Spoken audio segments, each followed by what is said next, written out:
नमस्कार, मैं हूं अर्जिता मिश्रा और स्वागत है आपका इंडिया पब्लिक खबर में। 2027 के आगामी यूपी विधानसभा चुनाव के शंखनाद में अभी काफी वक्त बाकी है, लेकिन इस चुनाव की इंपॉर्टेंस का अंदाजा आप इसी बात से लगा सकते हैं कि अभी से ही इसकी तैयारियां सभी पार्टियों ने शुरू कर दी है। सत्ताधारी बीजेपी और उसकी साथी पार्टियों के अलावा फिलहाल विपक्ष के खेमे में बैठी सपा और कांग्रेस जैसी पार्टियां भी अपनी अपनी बिसात बिछाने के साथ ही एजेंडा सेट करने में भी जी जान से लग चुकी हैं। लेकिन इसी कड़ी में एक गड़ा मुर्दा इस कदर उखड़ा है जिसने सूबे की राजनीति में जबरदस्त हंगामा खड़ा कर दिया है। ये गड़ा मुर्दा है उस गठबंधन का जो हो ही नहीं सका, और इस मुद्दे को उछाला है कांग्रेस ने, जिसके टारगेट पर आ चुकी हैं बसपा सुप्रीमो मायावती।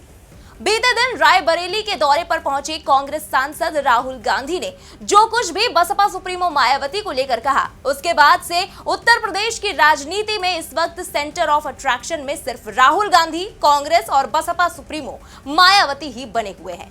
क्योंकि राहुल गांधी ने न सिर्फ मायावती की राजनीति पर सवाल उठा दिए, बल्कि सीधे तौर पर बसपा सुप्रीमो मायावती की ओर से गठबंधन में शामिल होने को लेकर पिछले चुनाव में इन्विटेशन ठुकराने का खुलासा करके भी नया दांव खेल दिया है, जिसके बाद से एक अलग ही सिनेरियो क्रिएट होता नजर आ रहा है। हालांकि बसपा सुप्रीमो ने एक बार फिर से कांग्रेस और राहुल गांधी पर करारा वार करते हुए तगड़ा जवाब भी दे डाला, जिससे ये सियासी लड़ाई अब और भी ज्यादा इंटेंस होती नजर आ रही है। तो आखिर राहुल गांधी को बसपा सुप्रीमो ने क्या दिया जवाब? क्या वाकई बसपा सुप्रीमो ने ठुकराया था कांग्रेस का प्रपोजल? और आखिर क्यों कांग्रेस के रडार पर अचानक आ गई है बीएसपी? चलिए जानते हैं विस्तार से।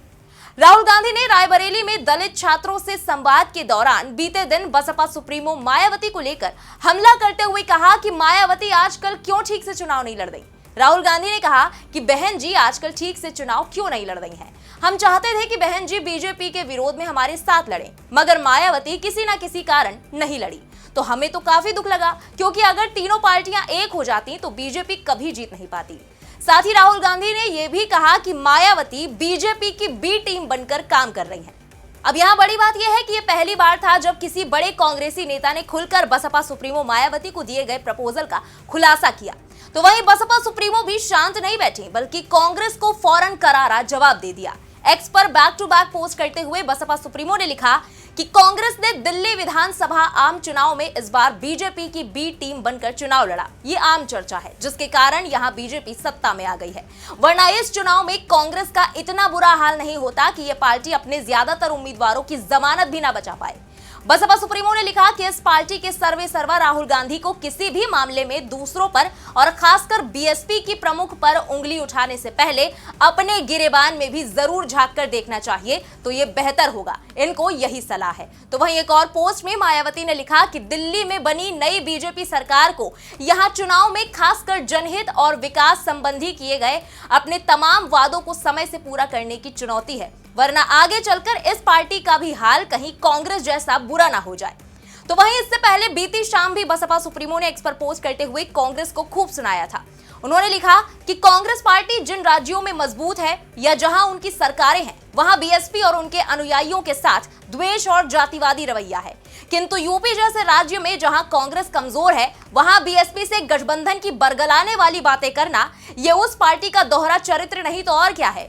फिर भी बीएसपी ने यूपी और अन्य राज्यों में जब भी कांग्रेस जैसी जातिवादी पार्टियों के साथ गठबंधन करके चुनाव लड़ा है, तब हमारा बेस वोट उन्हें ट्रांसफर हुआ है, लेकिन वो पार्टियां अपना बेस वोट बीएसपी को ट्रांसफर नहीं करा पाई हैं।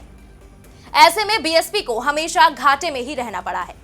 एक और पोस्ट में मायावती ने लिखा कि वैसे भी कांग्रेस और बीजेपी आदि का चाल चरित्र चेहरा हमेशा बाबा साहेब डॉक्टर भीमराव अंबेडकर, उनकी अनुयायी बीएसपी और उसके नेतृत्व, उनके दलित बहुजन अनुयायियों एवं आरक्षण आदि का घोर विरोधी रहा है, जिससे देश संविधान का समतामूलक और कल्याणकारी उद्देश्य पाने में काफी पीछे है, जो कि चिंताजनक है। इसी कड़ी में बीएसपी प्रवक्ता सुधींद्र भदौरिया ने भी कांग्रेस पर तीखा प्रहार करते हुए कहा कि कांग्रेस पार्टी के नेता दोहरी बात करते हैं। और अन्य पार्टियों में भी ऐसे लोग हैं जो बहुजन समाज पार्टी को खत्म करने के लिए हर तरह के भ्रामक बयान देते हैं। उन्होंने आगे कहा कि जब इंडिया अलायंस बना और मुंबई में मीटिंग हुई तो उनसे जब पूछा गया कि क्या आपने बुलाया है मायावती जी को इस कार्यक्रम में, तो उन्होंने कहा कि वो क्यों आएंगी, हमने तो उनको बुलाया नहीं है। फिर जब दिल्ली में दोबारा मीटिंग हुई तो खड़गे साहब से इंडिया अलायंस के ही कुछ लोगों ने पूछा कि क्या मायावती जी इसका हिस्सा होंगी, तो उन्होंने मना कर दिया। ये सारी बातें मीडिया के रिकॉर्ड में है। उन्होंने कहा कि ये सिर्फ मायावती जी का अपमान ही नहीं करते हैं बल्कि हिंसा भड़का रहे हैं उनके खिलाफ। तो राजनीतिक तौर पर गला घोटना हो या निजी तौर पर हमला, ये इनका पुराना व्यवहार रहा है। हरियाणा की बात हो चाहे दिल्ली की, ये किसी को साथ नहीं लेना चाहते हैं, पर ये चाहते हैं कि बाकी लोग इनका साथ दें। ये केवल उनके कंधों पर चढ़कर सत्ता तक पहुंचना चाहते हैं, किसी को सम्मान देना नहीं चाहते। हालांकि दूसरी तरफ कांग्रेस के बाकी नेताओं ने राहुल गांधी के बयान को लेकर अपनी जमकर प्रतिक्रियाएं दी हैं। हाल ही में बसपा सुप्रीमो को लेकर विवादित बयान देने के चलते सुर्खियां बटोरने वाले कांग्रेस नेता उदित राज ने भी कहा कि बहुजन ताकतों को मनुवाद के खिलाफ लड़ने के लिए एकजुट होना चाहिए। लेकिन ये कैसे होगा? 2022 में मायावती ने कहा कि भले ही समाजवादी पार्टी ना जीते, बशर्ते भाजपा जीत जाए। वो भाजपा को जिताने में मदद करने पर ध्यान केंद्रित कर रही हैं, जबकि राहुल गांधी चाहते हैं कि राज्य की 3 प्रमुख पार्टियां सपा, बसपा और कांग्रेस मनुवाद को रोकने के लिए एक साथ आए। तो 2022 में बीजेपी की सरकार बनाने का प्रत्यक्ष या अप्रत्यक्ष रूप से पूरा योगदान मायावती का है।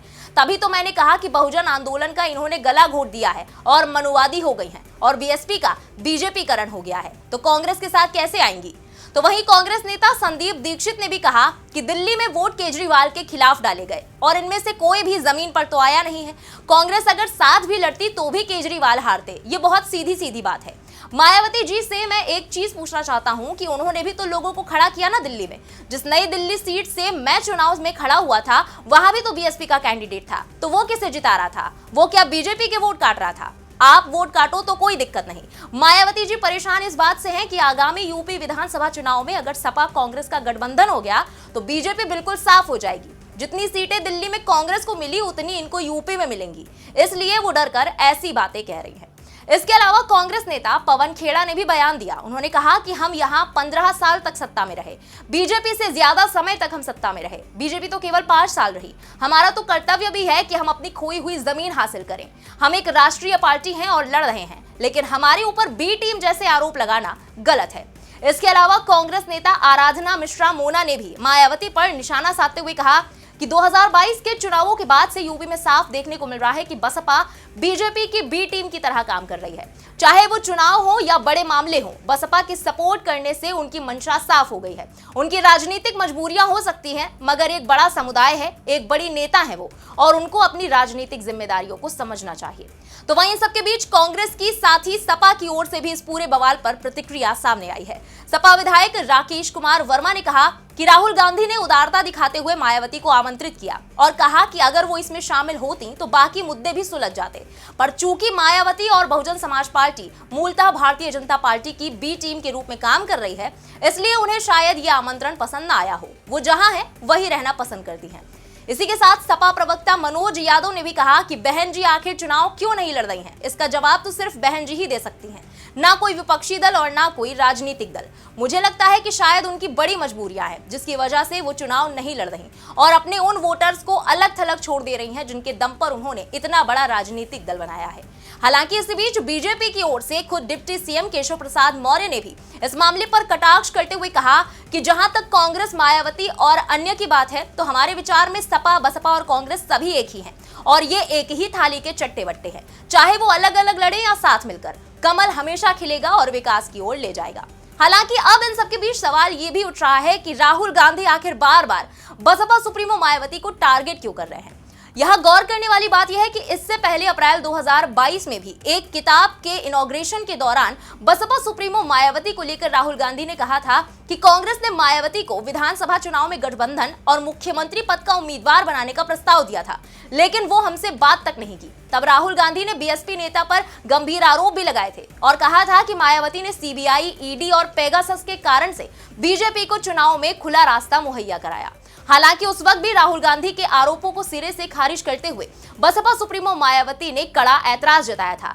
तो वहीं विपक्षी खेमे की पार्टियों के साथ चुनावी गठबंधन न करने को लेकर मायावती हमेशा ही उनके वोट ट्रांसफर न होने की बात करती रही हैं। ऐसा ही समाजवादी पार्टी को लेकर भी उन्होंने कहा था और कांग्रेस को लेकर भी अब उनकी ऐसी ही दलील है। बहरहाल बसपा और कांग्रेस के बीच अब ये जुबानी जंग काफी तेज और तल्ख होती जा रही है।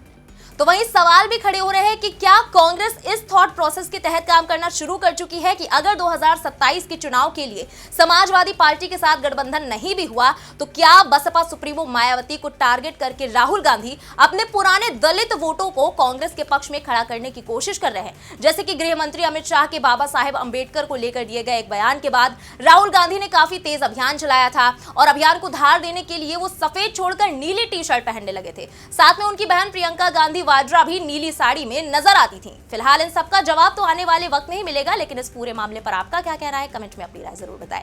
देश और दुनिया की बाकी खबरों के लिए बने रहें इंडिया पब्लिक खबर के साथ। हमारे YouTube चैनल को सब्सक्राइब करें, बेल आइकन दबाना बिल्कुल ना भूलें।